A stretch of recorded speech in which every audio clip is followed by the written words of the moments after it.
नमस्कार शेतकरी बांधवांनो, मी गणेश तायडे सह्याद्री ॲग्रो सर्व्हिसेस या यूट्यूब चॅनलमध्ये आपलं सहर्ष स्वागत करतो। शेतकरी मित्रांनो, व्हिडिओ बनवण्याचं कारण हेच आहे की सततच्या पावसामुळे आले पिकामध्ये जो आहे का असा प्रॉब्लेम दिसून येत आहे। थोडंसं पिवळापणा आलं आहे शिरांमध्ये वगैरे। त्याचबरोबर आल्याचे जी बाजारभाव आहे त्याविषयी आपल्याला चर्चा करायची आहे। आणि तुम्हाला मी वारंवार सांगतोय की आल्यामध्ये जे आहे का नेमॅटोड चेक करणं खूप गरजेचं आहे समजा। तर सर्वप्रथम ज्या सततच्या पावसामुळे आपल्याला जो प्रॉब्लेम जाणवत आहे तर त्यावरती आपल्याला सोल्युशन काढायचे आहे। त्याचबरोबर 2 ते 3 डोस तुम्हाला सांगणार आहे की आल्याचा जो स्टंप आहे ते जाड होण्यासाठी, त्याचबरोबर हिरवापणा जास्त वाढला पाहिजे आणि हाईट झाली पाहिजे। तर त्या अनुषंगाने व्हिडिओ बनवायचा आहे। त्याआधी तुम्ही जर चॅनलला नवीन असाल तर चॅनलला सबस्क्राईब करून घ्या आणि व्हिडिओ शेवटपर्यंत जरूर बघा। शेतकरी मित्रांनो, सर्वप्रथम आपल्या प्लॉटमध्ये मी वारंवार सांगतोय की आपल्या प्लॉटमध्ये नेमॅटोड आलेला आहे की नाही तर ते चेक करून घ्या। कारण की आता एका प्लॉटमध्ये आलो होतो, तुम्ही बघू शकता जी मूळ आहे तर मग त्या मूळला जे आहे का नेमॅटोड जे आहे का आलेला आहे समजा एकदम जास्त प्रमाणामध्ये। म्हणजे सुरुवात जी आहे का नेमॅटोडची ती झालेली आहे। बारीक जी तंत मूळ होती समजा त्यावरती जे आहे का नेमॅटोडचा अटॅक जो आहे का तो झालेला आहे समजा। तर सर्वप्रथम जो पिवळापणा येण्याचं कारण आहे समजा तर ते सततच्या पावसामुळे जे अन्नद्रव्य आपण दिलेले आहे समजा किंवा अन्नद्रव्य जमिनीमध्ये असतं समजा ते लीच आउट होत असतं समजा, झाडांना मिळत नसतं। जास्त सतत पाऊस चालू असल्यामुळे जे आहे का ते झाडांना मिळत नसतं। तर त्यासाठी जे आहे का आपल्याला सर्वप्रथम आपल्या जमिनीमधील जे आल्याचं जे पीक आहे समजा त्याचे पांढरी मूळ चालू आहे का नाही ते आपल्याला चेक करणं आहे। पांढरी मूळ आपल्या प्लॉटमध्ये किती टक्के दिसते समजा आपल्याला, त्याचबरोबर आपली पांढरी मूळ किती आहे समजा ते आपल्याला चेक करायचं आहे। आणि जर त्यावरती समजा काही पिवळा कलरचा किंवा मग तांबोऱ्या कलरचा जरी दिसत असेल समजा तर सततच्या पावसामुळे जे आहे का तंतमूळ जी असते ती डिॲक्टिव्ह होत असते समजा। तर त्यासाठी जे आहे का आपल्याला कुठल्याही चांगल्या कंपनीचे जे की पांढरी मूळ वाढ होत असते समजा, ज्याने की जसं ह्युमिक ॲसिड झालं, त्याचबरोबर सीवीड झालं किंवा मग मार्केटमधील कुठल्याही चांगल्या कंपनीचे जे एन्झाईम्स आहे समजा त्याचा आपण वापर करू शकता। त्याचबरोबर समजा मायक्रोरायझा, कुठल्याही चांगल्या कंपनीचा मायक्रोरायझा जो की जमिनीमधील जी आपली तंतमूळ आहे पांढरी मूळ जी आहे तर ती वाढ होण्यासाठी आपल्याला मदत करणार आहे समजा। तर आपल्याला त्याचा वापर करायचा आहे।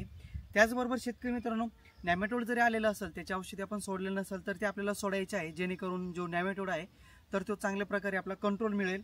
आणि त्यानंतर शेतकरी मित्रांनो, जर आपल्या प्लॉटमध्ये समजा आपण कुठल्या प्रकारचे फर्टिगेशन करत असेल आणि वातावरण जर खराब असेल तर अशा वेळेला आपले जे ड्रिपचे जे खत आहे ते आपल्याला थांबवायचे आहे, जेणेकरून आपल्या प्लॉटमधील जी सडन आहे समजा तर ती थांबणार आहे समजा। तर ते आपल्याला जे आहे का थांबवायचे आहे।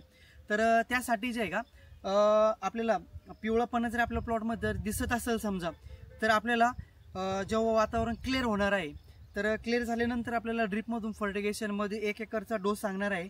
त्यासाठी सर्वप्रथम आपल्याला मॅग्नेशियम सल्फेट 1 एकरसाठी आपल्याला 10 किलो घ्यायचे आहे।